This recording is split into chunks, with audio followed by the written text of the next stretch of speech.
ठीक है. So now we'll be performing, now we'll be learning about the answer. Kinetic energy for a rotating body.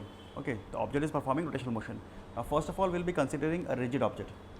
A rigid object. Rigid object का मतलब क्या होता है? Rigid object means that no matter how much force you apply, the rigid object will not change its shape or size. This is a rigid object of any random shape. This object is performing rotational motion like this. Okay, ऐसे axis में घूम रहा है वो.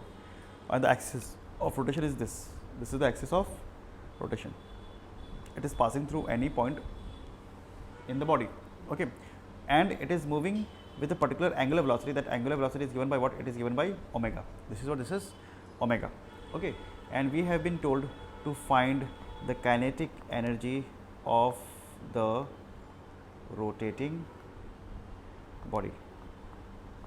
Okay, so first step क्या रहेगा? First step रहेगा कि जो अपने को रिजिड बॉडी जो दिया हुआ है, we will divide this rigid body into n number of particles, into n number of particles. Suppose करो कि यहाँ पर वी आर हैविंग पार्टिकल 1, इसका मास कितना है?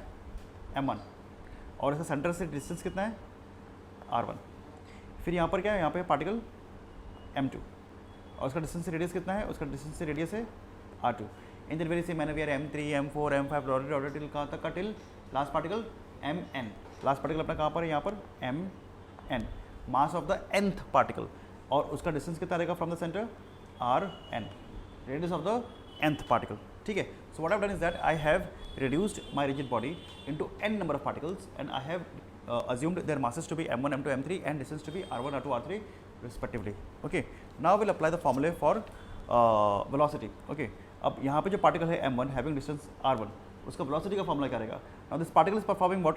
The entire rigid object is performing rotational motion, but only the particle m1, it is performing what? It is performing circular motion.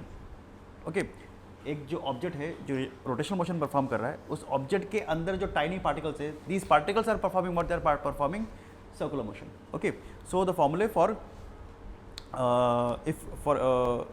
formula for angular velocity, the formula for the value for angular velocity can be given as what? It can be given as omega, and the value for linear velocity is given by what? Linear velocity is given by v. V is linear velocity, omega is angular velocity, and the formula connecting v and omega is what? It is v is equal to r omega. This is the formula which connects v and omega. Okay, where r is what? R is the radius. So linear velocity is equal to radius into angular velocity. So hence I can say that kinetic energy for particle 1 ke1 will be equal to how much? Half m v square, but m के बदले आएगा m1 और v के बदले क्या आएगा? v1 square. Okay, this is equal to half m1. देखो अगर v r ओमेगा है तो v1 कितना रहेगा? v1 रहेगा r1 into omega the whole square. Okay, v1 के बदले मैंने क्या लिख दिया? v1 के बदले मैंने लिखा v1 is equal to r1 into omega. अब तुम बोलोगे सर r1 इंटू ओमेगा 1 क्यों नहीं? ओके, ओमेगा 1 ओमेगा 2 क्यों नहीं ले रहे हम लोग? ओमेगा एक ही क्यों रख रहे हैं हम लोग? तो एक चीज़ याद रखो, for a object performing rotational motion, omega for each and every particle is same. Omega कभी भी अलग नहीं होगा. ठीक है, अगर m1 है, m2 है, mn है, कुछ भी रहेगा, अगर all of them they are completing the same amount of angular displacement in the same particular time interval, hence omega is same. अगर omega same है तो उसको 1 2 3 4 लेने की ज़रूरत नहीं है. ठीक है, so therefore I will say this is equal to half m1 r1 square omega. तो ये मुझे k1 का वैल्यू मिल गया. In the very same manner I will say what? I will say that k2 is equal to how much? k2 is equal to half m2 r2 square omega. k3 is how much? k3 is half m3 r3 square omega. Ordered kn is how much? kn is half mn rn square omega. This is the individual kinetic energies of all the particles performing rotational motion. So to find the total kinetic energy, total k will be equal to what? It will be equal to, सबको plus कर लो, k1 plus k2 plus dotted kn. सारे individual objects का तुम kinetic energy सबको add up कर लो, तुमको final kinetic energy तुमको मिल जाएगा, है ना. तो हम लोग अब इसका वैल्यू सब्स्टिट्यूट करेंगे अभी. ठीक है, वैल्यू सब्स्टिट्यूट करेंगे तो क्या मिलेगा अपने को? This is equal to how much?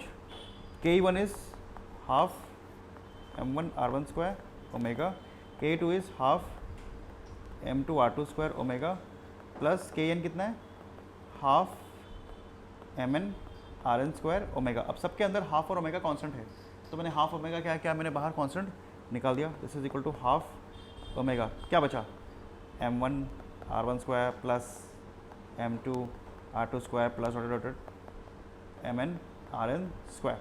Okay, तो देखो फिजिक्स में, मैथमेटिक्स में ये summation total plus plus plus, summation का सिंबल क्या होता है, समेशन का सिंबल होता है ये वाला, this is the symbol for summation, M one R one square, M two R two square, M three R three square, M N R N square, it means M N R N square, summation of M N R N square, where N can have value from 1 to n तक का, ठीक है। तो अभी देखो ये जो है ना summation of M N R N square, जो मैंने ब्रैकेट में जो लिखा है, ये एक स्पेशल क्वांटिटी का फॉर्मूला है। उस स्पेशल क्वांटिटी का नाम क्या है, उस स्पेशल क्वांटिटी का नाम है moment of inertia. Okay, so I will say what, I will say that because I is equal to what, I is equal to summation of M N R N square, therefore this entire bracket will become what, it will become I, half omega into I. So therefore the final formula for Ke will become how much, so therefore the final formula for Ke is equal to half I. अच्छा एक और चीज़ है, मैंने यहाँ पे एक mistake कर दिया, यहाँ पे देखो जब ब्रैकेट खुलेगा ना, तो देखो यहाँ पर, कहाँ पर, एक सेकेंड ना, हाँ जब ब्रैकेट खुलेगा R1 omega the whole square है, R1 omega the whole square, तो it will become R1 square omega square, तो ओमेगा के ऊपर भी सब जगह पे स्क्वायर है, so I forgot to write the square, just keep in mind that you have to write the square also, यहाँ पर भी स्क्वायर स्क्वायर स्क्वायर, यहाँ पर ओमेगा क्या आएगा, ओमेगा स्क्वायर, यहाँ पर ओमेगा क्या आएगा, ओमेगा स्क्वायर, यहाँ पर भी क्या आएगा, ओमेगा स्क्वायर, और यहाँ पर half I omega square. Okay, hence this is the formula for kinetic energy. Okay, kinetic energy is how much, kinetic energy is half I omega square, ठीक है। अब थोड़ा फॉर्मूला ड्राइव हो गया, अपना आंसर खत्म हो गया है, लेकिन let us go to particular concept. Okay, थोड़ा अपन अपना अंडरस्टैंडिंग को अपन क्लियर करते हैं अपन, ठीक है। हमने स्कूल में फॉर्मूला क्या पढ़े थे, हमने काइनेटिक एनर्जी का स्कूल में हमने फॉर्मूला पढ़े थे, K E is equal to half M V square, और अभी हमें फॉर्मूला क्या मिला, हाफ आई ओमेगा स्क्वायर। देखो ये हाफ हाफ सेम है, वी क्या है, लीनियर वेलोसिटी, ओमेगा क्या, एंगुलर वेलोसिटी, तो लीनियर वेलोसिटी के बदले क्या, लीनियर वेलोसिटी के बदले एंगुलर वेलोसिटी, और एम के बदले क्या है, एम के बदले है आई, समझे। तो इससे हमें बहुत बड़ा एक कंक्लूजन डिराइव कर सकते हैं कि लीनियर मोशन